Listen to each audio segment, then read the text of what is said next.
Ano? Pabili nga kape. Ano?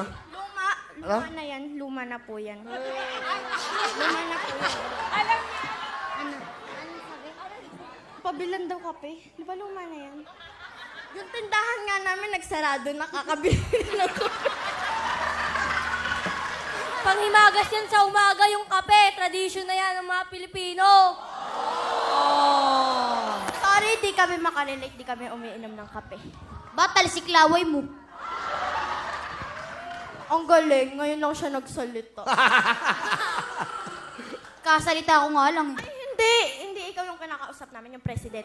Ah. Inaagawan ka talaga ng pwesto. Sorry, ba't saan ka nakatingin?